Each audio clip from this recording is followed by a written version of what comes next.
No, toľko otázky, ktoré ja som si tu pekne napísal. Ďakujem za veľmi pekné, rozsiahle, zaujímavé odpovede. Ak máte nejaké otázky, vy nech sa páči.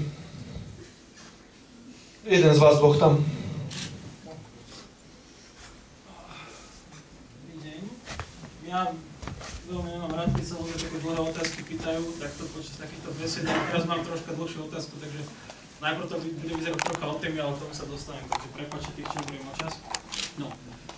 Tak pán Benčík teda bojuje proti extrémistom, to je veľmi skvelé, tu rozprával o Osvienčime a tragédie, ktorá druhá svetová vojna, jasné, to je pekné a treba o tom hovoriť, aby sa na to nezabudlo. A ja by som chcel teraz nadviazať takou ďalšou tragédiou, ktorá sa v týchto istých rokoch diala, a to bolo v Haliči a vo východnom Malopolsku, kde ukrajinská povstalecká armáda vyzabíjala 100 000 Poliakov a bolo to riadené. Ona vtedy ešte kolaborovala s nacistami, potom už odskočili, keď už im nebolo proste. Oni si chceli etnicky vyčistiť západ Ukrajiny. No. Najhoršia tragédia bola Žež-Volínska alebo Volínsky masaker, kde zomrelo okolo 50 000 Poliakov na rozkaz Romana Šucheviča, čo bol teda banderovský generál. No a boli tu také statusy, že jeden pán, umelec Lorenz, písal status o banderovcoch a písal, že o tom, že utekali cez Slovensko niektorí, že o banderovcoch utekajúcich pred istou smrťou do západných krajín, kde im udeľovali azyl, pretože to boli chudáci a nie zločinci. A teda akože to je podľa mňa už na úrovni popierania holokaustu, keď niekto napíše, že banderovci boli chudáci a nie zločinci, pretože to boli také masakre, že tam ľudí zabíjali proste celé rodiny so sekerami a podobne. Sú to aj ľudia dneska, ktorí tam mali príbuzných, ktorí proste túto tragédiu zažili. A na tomto statuse bol like pána Benčíka. Pán Benčík. Na tento status ste vy lajkli. Namiesto toho, aby ste informovali o tomto extrémistickom prejave, ste to podporili svojim lajkom. A pána Lorenza podporujete na svojej stránke, ste zdieľali viacej razy jeho aktivity a napísali ste, že je to dobré a prospešné. Vy si, prosím vás, to je troška dvojitý štandard. Na jednej strane tu bojujete proti nacistom, a ja by som to zaujímalo tak, vy bojujete proti hocikomu, kto je proruský. A ako náhle tu niekto podporuje Ukrajincov, tak Ukrajinci boli vtedy proti komunistom, takže je to úplne v pohode. Veď potom akože to úplne tak vyzerá, že vy ani nie ste nejaký bojovník proti extrémizmu, vy ste proste obyčajný fake na politickou objednávku vytvorený, ktorý jedných extrémistov podporuje a druhých extrémistov sa snažíte naháňať. Veď to je úplne trápne. A otázka je? Otázka je, či si myslíte, že je toto normálne, aby ste toto robili proste. Pán Ďuriník, viem, že toto je vaša obsedantné trápenie a že s tým... Áno, a nikdy ste mi neodpovedali, preto... Teraz odpoviem. No, ďakujem. Ja, by ste to málo niekde pýtali, ja viem, že ste to píšete tam, že ste to písali Havranovi, ja neviem, kde ste to ešte písali, keď ste mali do relácie, že čím to nevadí. No, viete, že tá tzv. Armáda ukrajinská, oslobozovacia, alebo ako ju nazvať, áno, samozrejme, že nik nepopiera ani neospravedlňuje odporné zločiny, ktoré urobili či už masakre poľského alebo židovského obyvateľstva. Pán Lorenz to popiera, vy ho v tom podporujete. Neviem, či to popiera. Pán Lorenz hovoril vtedy o nejakej skupine ľudí, ktorí tu utekali a fakt je ten, akože tam utekali pred istou smrťou, pretože tam žiadny reálny, vy neviete, či to boli, to ani ja, ani vy nevieme, či to boli tí vrahovia, lebo tí všetci ľudia, ktorí tam slúžili, neboli vrahovia, tak ako neboli, napríklad počas Slovenského národného povstania došlo tiež niektorým skutkom, ktoré sú veru škvrnou na jeho. Bola masakra v Letiskových Tepliciach pri Ružomberku, aj bolo postrelané tej misie vojenskej. To boli tiež nepekné veci, ktoré to škvrnou, ale za to nemôžno povedať a akceptovať to, čo hovoria neonacisti, že povstalci boli vrahovia nejakí a tak ďalej. A s týmto je to tiež podobné. A tí ľudia utekali vlastne pred stalínskou úvodzovkou spravodlivosťou, ktorá znamenala pre nich istú smrť. Možno by boli bývali potrestaní, keby boli verili spravodliví, že bude tam spravodlivý súd, tak by neboli museli utekať. Vy snáď viete, že čo Stalin urobil na Ukrajine. Hladomor a tak ďalej. Tam zahynuli milióny ľudí. Takže toto bola určitá reakcia a ja žiadne veci, čo sa toho týka, zločiny ľudí neospravedlňujem. A vy teda tvrdíte, že ja odsudzujem všetko, čo je proruské. Bojujem proti tomu, tak podľa vás ja preto bojujem proti, poviem to rovno neonacistom, že sú proruskí. No tak, Lebo mnohí sú ako keď naozaj. niekto napíše, že banderovci kategoricky napísal, že banderovci boli proste, neboli žiadni zločinci. To napísal. On nepísal, že niektorí banderovci. To je, keby ja som povedal teraz, že SS-ovci neboli zločinci a tiež utekali pred Stalinom. A teraz niekto poviem, že veľa SS-ovcov nikoho nezabilo, takže boli v pohode, ako to on napísal. No nie, to by bolo choré. Tak vy ste ako z jedného lajku náhodného, ktorý človek rozdá človek priateľom. Lenže keby to napísal niekto iný, o inom hnutí, ktoré vyvražďovalo ľudí tak ako oni, tak by ste ho roznášali na kopytách a písali by ste o tom non-stop blogy. A tohoto človeka podporujete naproti tomu. Veď to je úplne na hlavu. A v čom ja podporujem? Viete, v čom podporujem? Zdieľali ste jeho aktivity a No však napísali ste, sú to výborné. čo vám vadí, ako povedzte, vadí vám to, že polial farbou Bielakovú bustu, alebo že hodil blato na tabuľu s názov ulica Jozefa Tisa? Toto vám vadí? Popýtať, ja sa vás pýtam, vadí vám to? No tak je dobre. Toto som ja podporoval, toto ako ja ho podporujem. Aha, takže keď teraz Mazurek pôjde niekomu pomôcť a urobí nejakú dobrú vec, tak vy o tom napíšete, že akú super vec tento človek urobil? No nie. Proste vy podporujete Lorenza, pretože je protiruský. A Čože? Ale to nie, tak akože to už trošku dajme tomu nejaký rámec, hej? Pretože písať s dovolením, pretože napríklad písať o neonacistoch a hovoriť, že píše o všetkom, čo je protiruské, hej, že akože tomu v podstate vadí, to jednoducho je logický nezmysel, pretože to by sa takisto dalo povedať, že veď on píše o neonacistoch preto, lebo sú to belosi a vadia mu belosi. Tam je trošku akože taký logický skok, ktorý by sme nemuseli robiť. Tak prečo potom organizáciu genocídnych masových vrahov, teda vyvražďoval ľudí, podporil tým, že podporuje človeka? Veď on v Trnave jedného chalana naháňal za to, že podporil Magata a podobných oných divných ľudí. A on ho naháňal za to, že vyjadruje podporu človeku, ktorý vyjadruje podporu neonacistom. A takisto pán Benček vyjadruje podporu človeku, ktorý vyjadruje podporu banderovcom. Masovým vrahom. Jedným z najhorších v histórii druhej svetovej vojny. Pán Benčíka, to nie je ten like. To nie je ten like. Týkate, vy ich poznáte. Samozrejme. Ja samozrejme poznám, ale ja schváľujem jeho aktivity, o ktorých som hovoril. Aj čuranie v Bruseli. Podľa vás je vandalizmus legitímny spôsob, ako vyjadriť svoj postoj politicky? Vy viete, kto bol Vasil Birák? Vy viete, že jedným z autorov a signatárov tzv. Pozývacieho listu. Ale pri tomu si nemyslím, že je normálne ničiť jeho bustu. To sa asi nezhodneme. To sa asi nezhodneme teda. Ja si myslím, že ešte za prvé, oni tú bustu nezničili, tú bustu potom niekto ukradol. Oni tú bustu obliali zmývateľnou farbou. A tak to je dobre. Ale dobre, či si myslíte, že No a... Ale poslednú vec poviem. No počkajte ešte, tak teda ešte ja poviem. Ako inak chcete dať najavo občiansky odpor? Keď bol Bilák pri moci, tak bolo treba vtedy dávať občiansky odpor. Tak to boli hrdinovia. To boli hrdinovia, ale nie tí, čo pomrtvol človeku. Tu pán má otázku, nech hovorí on. Poslednú vec. Vy ešte hovoríte, že čo dá človek na Facebook, to nech si môže pozerať jeho mama. Je podľa vás normálne, že keď niekto napíše nejaký blog pod svojím menom, tak vy vytiahnete na Facebook jeho fotku s deťmi a hodíte ju na svoju stránku do komentára a napíšete Kuchtík Jozef z Británie, fotka s jeho 2 deťmi pre 30 000 fanúšikov, to už ako nemáte Boha pri sebe niekedy. To si tu ľudia pozrú a proste môžu jeho rodine uškodiť. Vy ste mu zobrali z Facebooku fotku s malými deťmi a dali ste to tam a ľudia pod to písali, že idú písať jeho zamestnávateľovi do Británie a si to tam dohadovali. Ja to všetko mám zdokumentované. Veď vy tu vytvárate normálne novú vlnu udavačstva úplne trápneho. To je úplne choré. Akože, keď nedokážete bojovať s ľuďmi... A otázka? Áno, áno. To je presne tak, ako mne Zoltán Nemet, ten pán, ktorého som spomínal, skrz niekoľko 100 eur, ktoré mi dlhuje, keď som o ňom napísal blog, tak sa odvolal na ústavu, chcel ma zažalovať, pretože ako mi písal, neručí za to, čo sa stane, keď tá armáda internetových grafomanov zaútočí na jeho rodinu. Zaútočila?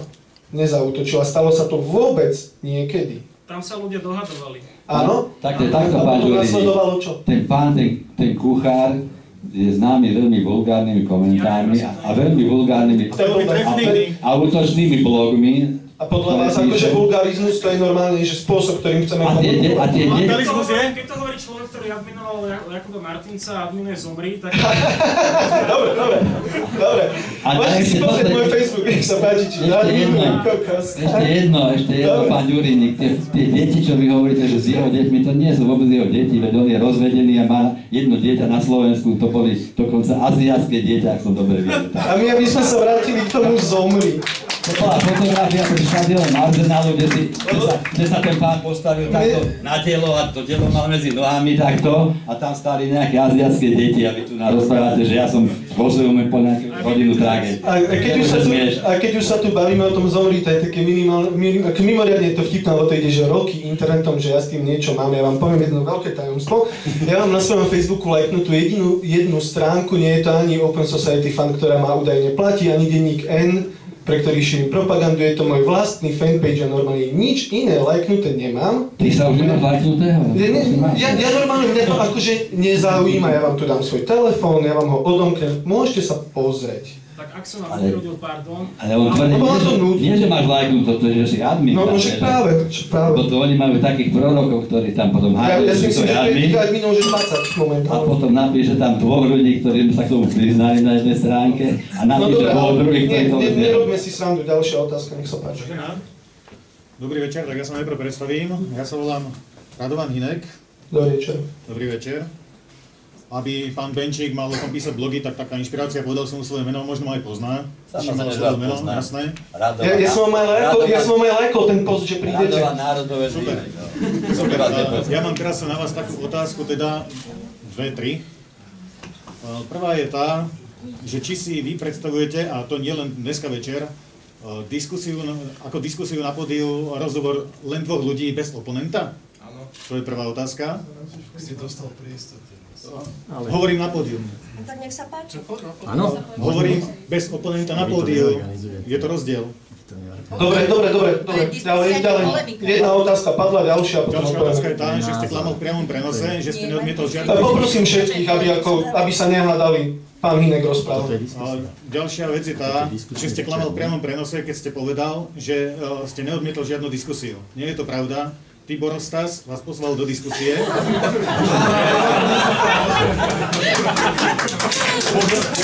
Je to jedno, kto to bol, ale pozval vás. Bez ohľadu na to, aký máte na názor, ale pozval vás.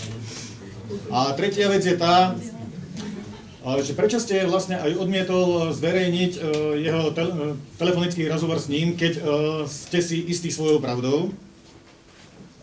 A ešte jedna kolegynka mi tu zanechala odkaz na vás, že či ste na seba hrdí.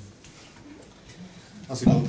Vážený pán Radovan národovec Hinek, prvá vec je odkaz od velikána, spisovateľa, kňaza a politika Martina Rázusa.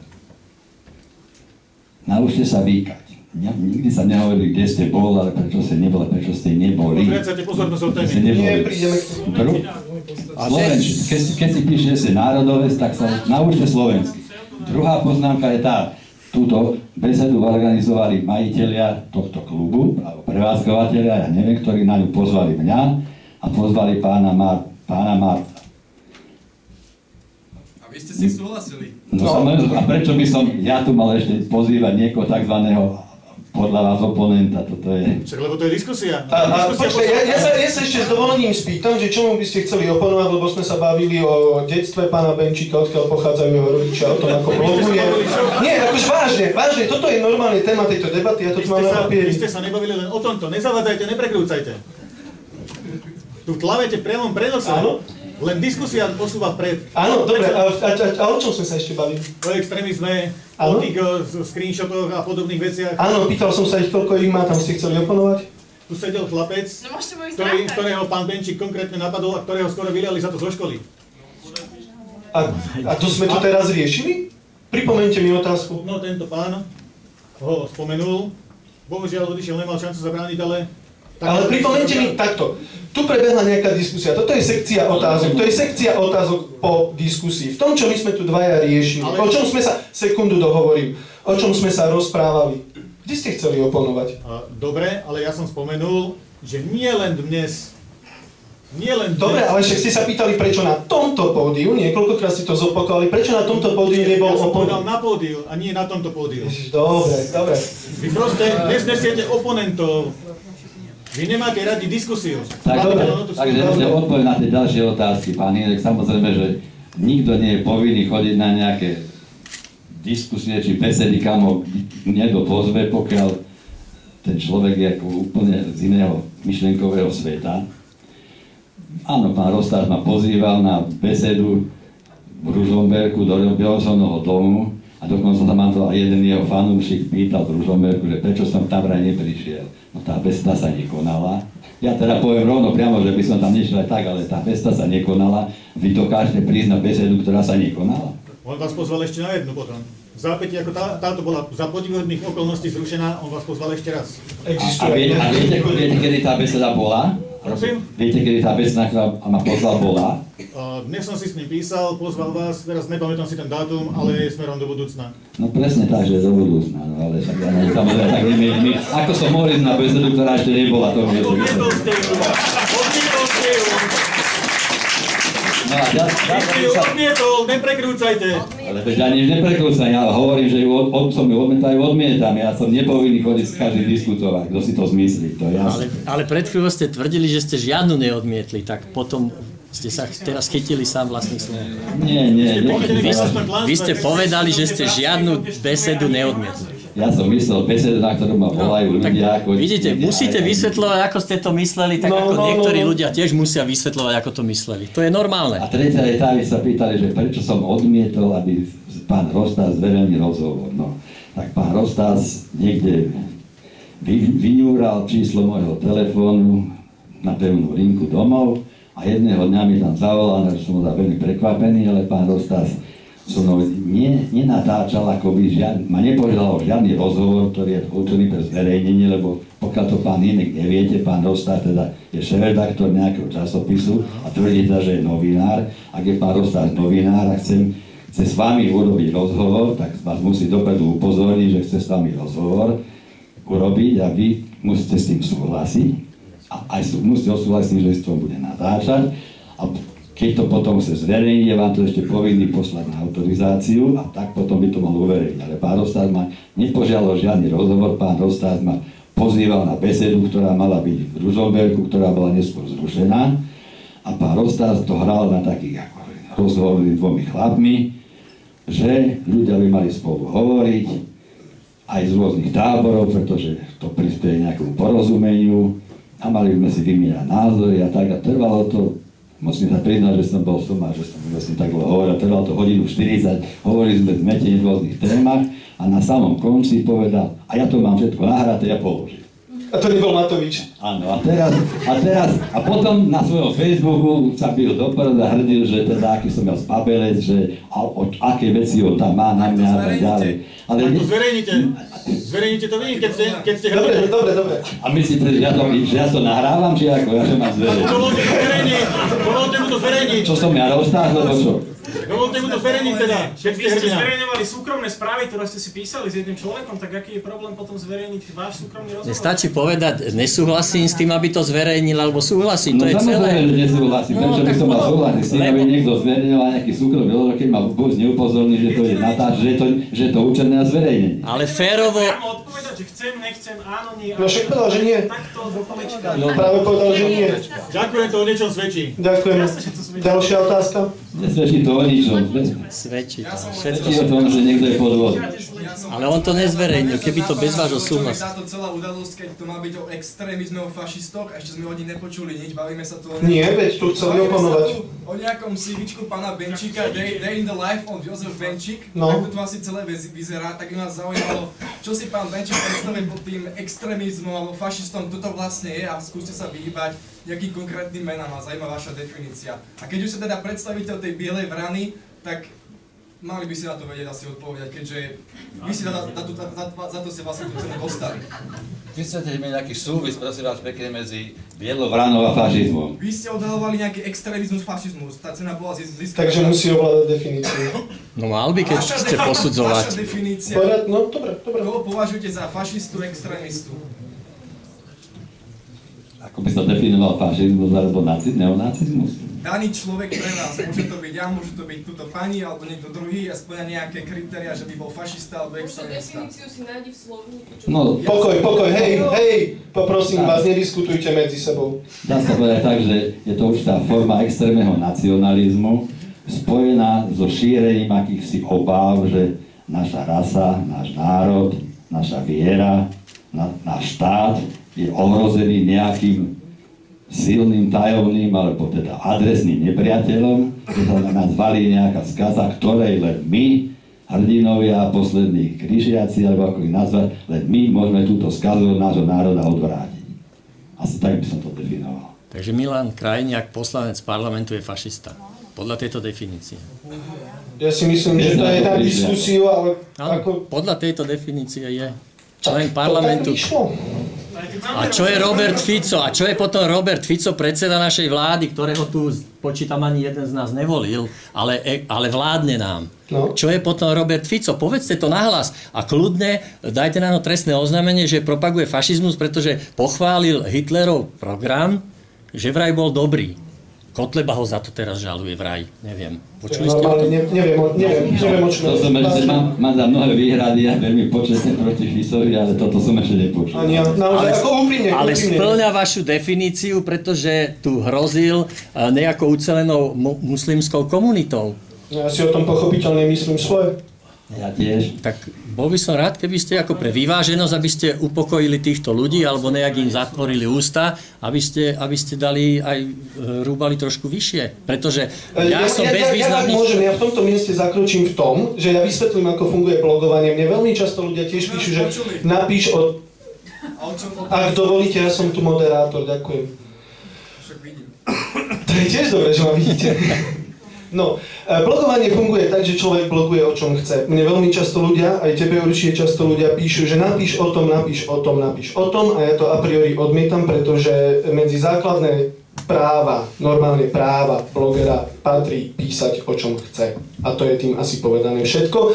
Plus internet je vynikajúci v tom, že vytvoriť si blog alebo iba si to písať na Facebook môže absolútne každý. Čiže ak ktokoľvek z vás je napríklad fanúšikom Benfiky Lisabon, alebo má problém s Robertom Ficom, alebo si myslí, že je fašista, absolútne nikto nebráni, aby ešte dnes večer o tom začal písať a delegovať to na niekoho iného sa mi zdá jednoducho hlúpe. Takže ja vám držím palce.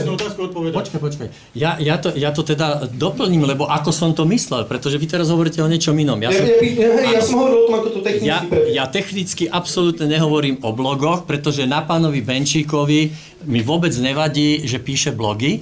To mi vôbec nevadí.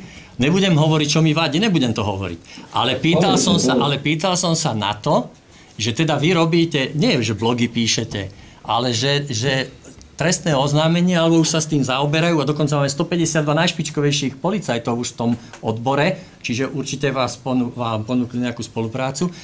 Ja som hovoril o tom, čo vy robíte a má dosah na konkrétnych ľudí, ako tu je ten študent z Trnavy, tu zaznelo, že výborne, že mali ho vyliať z tej školy. Ja som približne generácia pána Benčíka, takže ja si pamätám EŠTB a všetko ostatné. A to sa robilo vtedy, Pomocná stráž verejnej bezpečnosti.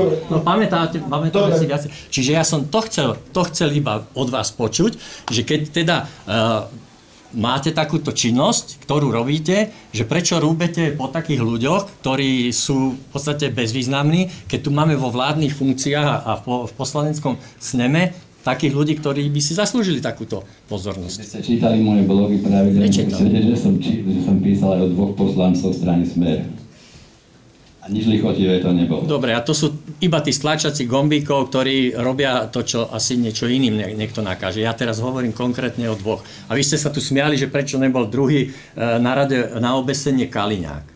Napríklad aj o Kaliňákovi môžete hovoriť. Dobre, ďakujem. Pán Benčík, ale zabudol ste ešte odpovedať na jednu otázku, čo som položil v mene tej Flečny, čo to bola, či ste na seba hrdí. Tam. Nech sa páči. Ešte toto, no. Nech sa páči, pán Flečna sa pýtala, či ste na seba hrdí, tak bol by som rád, keby ste odpovedali na tú otázku. Poprosím vás, akože odpustíme si podpasovky, dobre? Vy ste na seba hrdí, pán Hinek? Ja som, rozhodne áno. Fajn. Povedal som, poprosím vás, akože odpustíte si to. Nech sa páči tam za Ty kokot vyjebaný sprostý. Dobrý večer. Chcem sa spýtať len pána Benčíka ku koncu tej diskusie. Dovidenia, nech sa páči. Respektíve toho prejavu už o politických stranách, že či rozmýšľa nad vstupom do politiky a keď áno, že ktorá strana? Či prípadne Ukolenová? Nie, veď ja mám tento rok na 69 rokov, o takých veciach nerozmýšľam. Ja som teda predtým do roku 89 nebol členom žiadnej strany, teda vtedy bola len jedna v podstate, ale 3 také bábkové. Tak som členom nebol samozrejme. Potom po 89 som bol členom, pôvodne to bolo hnutie VPN, až postupne sa transformovalo na Občiansku demokratickú úniu a neskôr prešlo plynulé to členstvo až do demokratickej strany. A tam som bol až do porážky Mečiara, a keď sa nám podarilo Mečiara teda nejakým spôsobom vo Vlásku 90. poraziť, tak som sa z tej politiky, hoci som tam bol len teda nejako skôr symbolicky stiahol, lebo nie je to svet, ktorý by ma nejako oslovoval svet politiky. Nemám ambície teda politické. Ďalšia otázka? Dobrý večer, prajem. Pán Benčík hovoril, že pokiaľ sú príspevky verejné, tým pádom není problém, ak použije daný status do nejakého svojho blogu. Problém vidím v tom, že pán Benčík skôr vymýšľa nové roviny príspevkov, ktoré sú na Facebooku. Povedal by som konkrétne jeden príklad. Ak ja napríklad zo svojej skúsenosti, zo svojej vlastnej rodiny poviem, že, alebo sme mali na našom Facebooku príspevok, že to, čo bolo dobré zo slovenského štátu, na to by sme mohli nadviazať. Robili sa veľmi dobré veci v rámci hospodárstva a všeličo iné. Prečo sa takéto príspevky stávajú hneď do roviny? Slovenské hnutie obrody chce obnoviť nejaký holokaust. Toto je problém pri pánovi Benčíkovi. Nie je to, že on si urobí nejaký print screen, ale on vymýšľa, ale aj vy samo. Hovorili ste o optimalizácii. Má veľmi veľa významov a... Porozprávajte mi, ako to myslíte. Má veľmi veľa významov. No, super. Musíte sa opýtať predsedu Roberta Šveca, on vám to vysvetlí. Dobre. Napríklad konkrétne tá optimalizácia počtu tých neprajníkov slovenského národa. Iba dokončil. V tomto je problém, že je tu kriminalizácia vecí, ktoré reálne nie sú. Keď čítam všelijaké rôzne blogy, napríklad o akčnej skupine Vzdor Kysuce a Slovenskej pospolitosti, mne to už tak pripadá, ako keby oni rozpútali už aj voľakú majskú vojnu alebo niečo podobné. Hej. Je to ja čo trošku do toho vidím viacej, mne to príde trošku až také smiešné, že sa tu vytvára taký strašiak. Existujú organizácie, ktoré na to berú rôzne dotácie a tak ďalej. Čím viacej rasizmu nájdu, tým viacej peniazy dostanú. Áno, ani jeden z nás neberie peniaze od žiadnej z nich. Nehovorím o vás. Hovoríme o napríklad ľudia proti rasizmu a tak ďalej, ktorá mala veľmi neférovú kampaň. Skoro každý na Slovensku je rasista. Toto považujem za hlúpe, sprosté a... Dobre, a teda problém bol teda, že... Ako to bolo? Ešte raz vás poprosím tú otázku. Otázka znie. Ja neviem, čo ste na tom nepochopili. Ja úplne vážne sa pýtam, lebo ste tak odišli potom. Dobre, áno, hovorím, že Jan, jak si povedal Leoslav Benčík, vymýšľa nové roviny významov, statusov, ktoré reálne neexistujú. Ja teraz nehovorím o nejakom Kikovi z východu, alebo niekde inde, alebo teraz tam máte Miňa Mazurka. Hovorím o určitej časti. Ako sa on chce vlastne vysporiadať s tým, že nájde nejakú rovinu, ktorá je nejaký konštrukt jeho skúseností a tak ďalej, nejakých nánosov a on vyprodukuje takú koláž všetkého možného a potom z toho človek vyjde, že je pomaly rasista, nacista, neonacista a problém je v tom, že napríklad za mnou nikdy v živote neprišla polícia. Tak keď prišla, podal som vysvetlenie a ešte sme všetci dlho spokojní a pravdu povedať, s samotnými policajtami sme sa na tom zasmiali. A to môžete nadviazať, že áno, to je problém. Sme sa zasmiali, že áno, je tu taký tlak spoločnosti, ale sami vieme, že... Ja vás nerád prerušujem, trošku keď ste to akože zhutnili. Končím. Teda by som povedal, nová rovina významu statusu, ktorá v podstate nie je aj vymyslená. To je ten problém, nie je print screen. Ďakujem. No, ale čo ja môžem vymyslieť na tom, ak uverím niečo, čo ste napísali vy, ale Vás ale nepoznám, myslím, že o vás som nikdy ako nič nepísal, neviem, kto ste teda, skutočne nepredstavili ste sa. A o Slovenskom hnutí obrody som myslím napísal 2 blogy, jeden bol o tom, že predstaví Slovenského hnutia obrody o nejakej obrode národa, alebo čo alebo v našej vlasti. A tam som písal o tom, ako pán Švec teda chce všetko optimalizovať. Na to samo už hovoril, on chce optimalizovať pomery v treťom sektore, v tlači a v zamestnávaní Rómov a chce optimalizovať, to napísal 2-krát, aj počet tých, ktorí sú podľa neho nepraníkmi slovenského národa. A ešte napísal jednu takúto vetu, že a môžem vám slúbiť, že my neurobíme takú chybu ako naši rodičia a kandelábre nebudeme používať iba na osvetlenie. Tak mi prosím vás pekne vysvetlíte, čo ja na tomto môžem ako nejako prekrútiť a ja ho do nejakého horšieho svetla postaviť, keď uverejním jeho vlastné slova. Nechápete, že sa vy sami stavia do takého svetla pre Boha. A ďalšia vec, ešte vám odpoviem. Druhý blok bol o tom, že tam ste spravili, teda Slovenské hnutie obrody má taký album o nejakých takých kolaborantov a platených agentov západu a kolaborantov z Bruselu a tak ďalej. Uverejňujú tam všetkých možných. Ja tam nie som, to je dobré. Ale ja som tam bol medzi prvou šesticou, je tam Kiska, Fico a je tam taký rôzny výber politikov, poslancov, ľudí z tretieho sektoru, novinárov a jedna z mála úplne súkromných osôb som tam ja, lebo ja nie som členom žiadnej treťosektorovej organizácie, ani žiadnej strany, ani ničoho podobného. A oni to tam uverejnia s nejakým takým komentárom a potom tam ľudia píšu. Napríklad do mne tam je napríklad konkrétne, že je to Žid, mal byť dávno spálený. Ale sú tam iné, nejde teraz o mňa prezidenta, tam vešajú, toho treba zastreliť a takto tam ide jedno za druhým. Viem, že sa tým už zaoberala aj polícia, na moje prekvapenie vraj navštívili nejaký, dokonca to bol podplukovník, som čítal, navštívil nejakého človeka na Orave, ktorý chcel poslať prezidenta do Gulagu. No tak to je trochu absurdné, keď polícia sa slúžila práve na tohoto jedného, keď tam je x ľudí, ktorí sa vyjadri oveľa horšie, ktorí tak sú strieľať a viešať a tak ďalej. A vy si myslíte, že to je ako v poriadku, že keď takéto veci sa uverejňujú na tej stránke a takéto komentáre na tolerujete a že keď sa to zverejní, že to vás niekto iný ukazuje v nejakom zlom svetle, vrhá na vás nejaké zlé svetlo. Veď ja nie som autorom tých vecí, autorom tých vecí sú vaši ľudia. Vaši fanúšikovia, vaši členovia.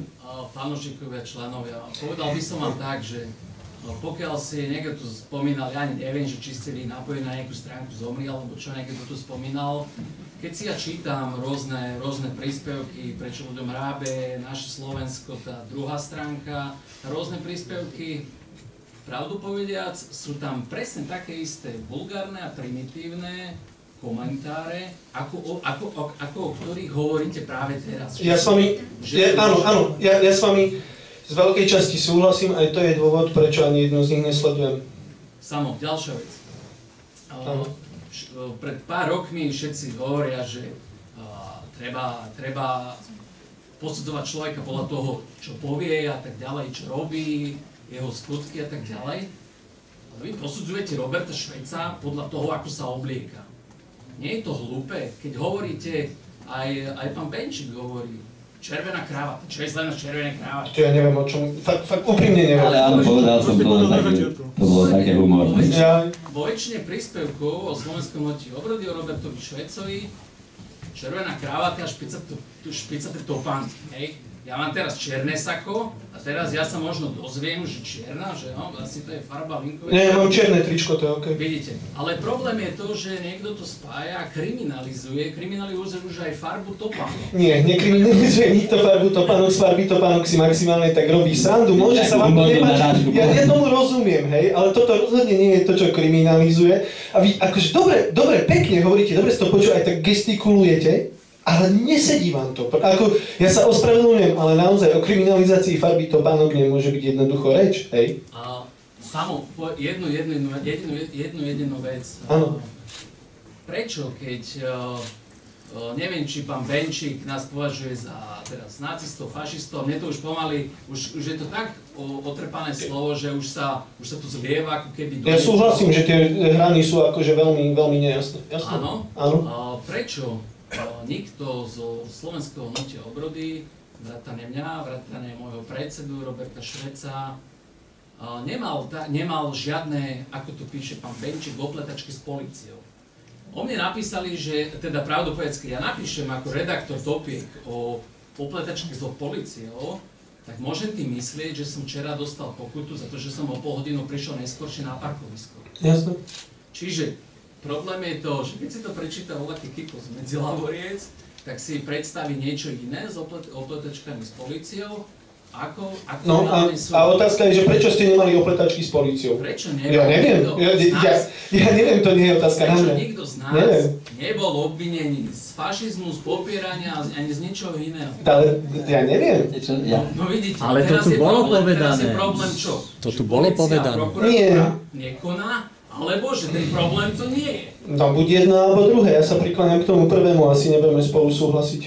Ja tiež, ale ešte by som povedal k tomu, že ja teda neviem, prečo nikto z vás nebol nejako čo len tázaný, dotazovaný políciou, ale viem, čo o vás hovoria členovia ľudovej strany Slovensko, že je to zaujímavé práve, že pán Švec teda chce kandidovať akoby konkurencii ako Kotlebovej strane a že takéto veci je podozrivé, že sú vám tolerované do strany polície, oni vás podozrievajú, že ste nejako políciu alebo to vládu. Do toho už zachádzame. Dobre, taká je konšpirácia. Dosť dlho tu sme, ešte jednu otázku poprosím. Ak niekto. Nech sa páči, tam... Ja? Áno. Dobrý deň. Ja by som sa chcel len tak spýtať, tak sme troška úplne okrajovo zabrdli do islámu. Len by som sa chcel spýtať, že či to, čo sa momentálne deje v Európe, tak či nejako ideologicky podľa vás nesúvisí aj s obsahom islámu? Že či to je skutočne náboženstvo mieru? Ja len tak by som sa toto zoberiem ja najprv, lebo ja skúsim svoj názor, ty potom môžeš prípadne svoj.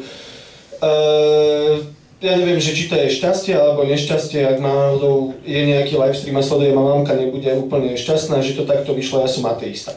Čo však neznamená, že ma náboženstva nezaujímajú, zaujímajú ma veľmi normálne ako spoločenské fenomény. Čo to je, ako to funguje? Takisto ma zaujíma kresťanstvo, ako ma zaujíma aj islám a ja som tých moslimských krajín, aj keď len, ale sú aj v Európe, ja som ich navštívil dosť a nielen to, že som ich navštívil, ale aj to, čo som si o islame rovnako ako o iných náboženstvách prečítal, ma presvedčilo o tom, že islám má ale že nesmierne množstvo rôznych vetiev, ktoré veľmi často si navzájom odporujú, veľmi často proti sebe bojujú, zhruba ako aj však aj v kresťanstve sa to dialo. Akože tá paralela je tam pomerne jasná. A ten islám je veľmi rôzny. Ja by som komukoľvek odporúčil návštevu Tirany, odporúčil by som, albánske ženy sú krásne, nechodia zahalené. Odporúčil by som návštevu Sarajeva a som si istý, že jednoducho tá podoba islamu, ktorá tam je, by sa absolútne nezhodovala s tým, čo my si tak akože v hlave ako islám predstavujeme, že akože a priori každý moslim sa tu ide vyhodiť do vzduchu. To normálne, to jednoducho nie je pravda. To, čo sa deje v Európe, je normálne, že zlé. To nikto nemôže povedať, že teraz je super, že sa nám tu vyhadzujú do vzduchu ľudia, alebo búrajú do ďalších ľudí a ľudia umierajú. Ale to nie je vec, ktorá je akože inherentne vlastná islamu ako takému. To je, akože tak toto vidíme. Napriek 10 veršom v Koráne, ktoré na to vyzývajú. Napriek tomu to nie je inherentne. Samozrejme, pretože určite aj v Biblii nájdete veľmi rôzne verše. A my sme kresťania, pardon, my nie sme Židia, takže novú zmluvu berte ako náš základ. V starom zákone. Dobre, v poriadku. A vy chcete povedať, že starú zmluvu neuznávajú kresťania? Ako? Nie, ale ja som ju zmenili. Takže u nás je prvoradé to evanjelium, samozrejme, nie? Takže kebyže... A ďalšia...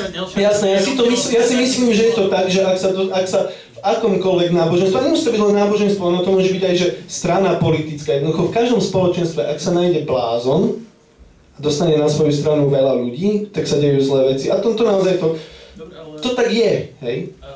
Len moja otázka bola, že či to nejako vnútorne súvisí s tou ideológiou. Ja som sa snažil odpovedať, normálne úprimne som odpovedal. Nie, súvisí to s fundamentalizmom a fundamentalizmus je špecifický fenomén a keďže študujete religionistiku alebo teológiu, tak sa... Dobre, ešte tu pán Benčík asi skúsi odpovedať a potom už pomaly skončíme.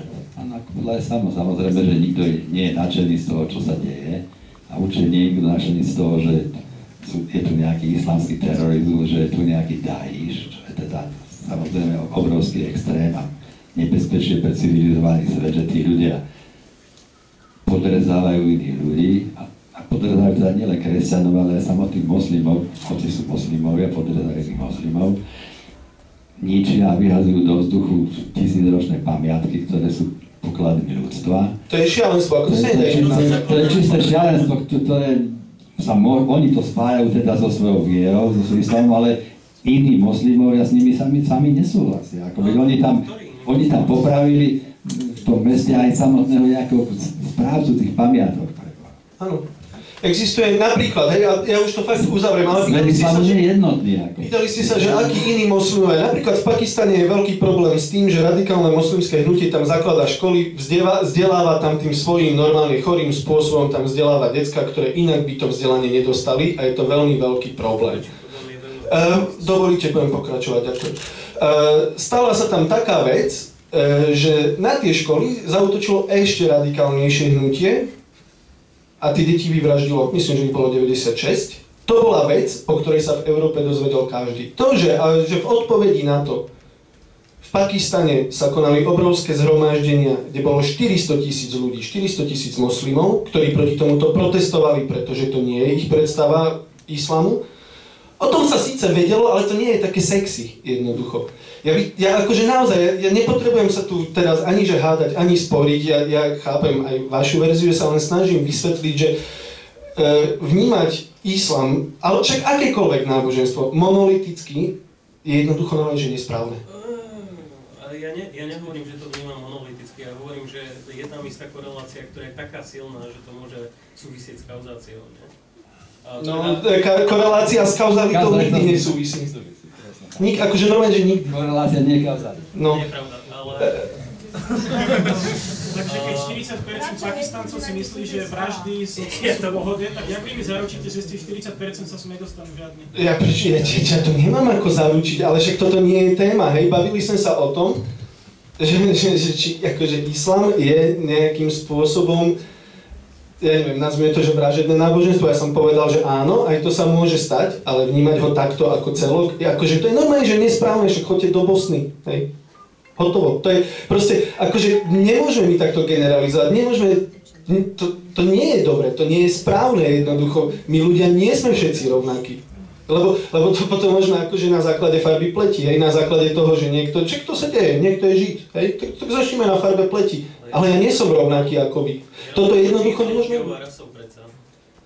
Ale dobre, no ale však ani to náboženstvo nie je rovnaké, veď o tom si tu hovoríme. No dobre, ale základ toho náboženstva je rovnaký. Sú nejaké fatvy, sú nejaké moderné výklady, ktoré... A prečo to potom všetci nedodržujú? To sú akože heretici? No nedodržujú to všetci. No však nedodržujú, však hovorím. No ale to nikto netvrdí, ale čím vyššie percento moslimov je v krajine, tak tým viac ľudí sa k tomu názorovo prikláňa. Videli ste tie štatistické, tie prieskumy verejnej mienky ohľadom moslimov, že koľko percent moslimov na západe napríklad podporuje šariu? Nevidel. Nevidel. Nie, ale to ja som... Však v poriadku, ale ja som odpovedal normálne na vašu otázku. Ale aký to má súvisť ako so situáciou u nás? So situáciou u nás to súvisí tak, že máme Európsku úniu. A Európska únia je politicky prepojená. Tváriť sa, že to, že geograficky tu na nič také sa nedieje a že nás to neovplyvňuje politicky, je podľa mňa strašne krátkozraké. No to je pravda, pretože práve toto dostalo extrémistov do parlamentu. Presne toto dostalo extrémistov do parlamentu. Áno, ale nielen z toho hľadiska, však islamizácia politiky. Napríklad, že Sadiq Khan, človek, ktorý si vyhlási, že terorizmus patrí k bežnému životu vo veľkom meste, že sa stane primátorom Londýna, že sa islamizuje celá lejbristická strana, napríklad v Británii, no už je preč, ale že sa islamizujú aj iné strany. A my sa nemôžeme tváriť, že to nesúvisí nejako politicky s nami, už len kvôli tomu, že sme prepojení cez orgány Európskej únie. A vy ako by ste sa snažili dotlačiť tomu, ako by ste si mysleli, nejakí obhajcovia týchto vecí? Nie sme. Je 9 hodín, 2 hodiny sme tu strávili, ja si myslím, že to bolo fajn, niečo sme súhlasili, nesúhlasili, normálne sme udržali v rozumných medziach túto debatu. Ďakujem všetkým. Ďakujem v prvom rade Janovi Benčíkovi, že si našiel čas. Ďakujem všetkým. Moje meno bolo ešte stále je Samuel Marec a naozaj vám veľmi pekne ďakujeme, že ste všetci prišli a že ste to tu vydržali.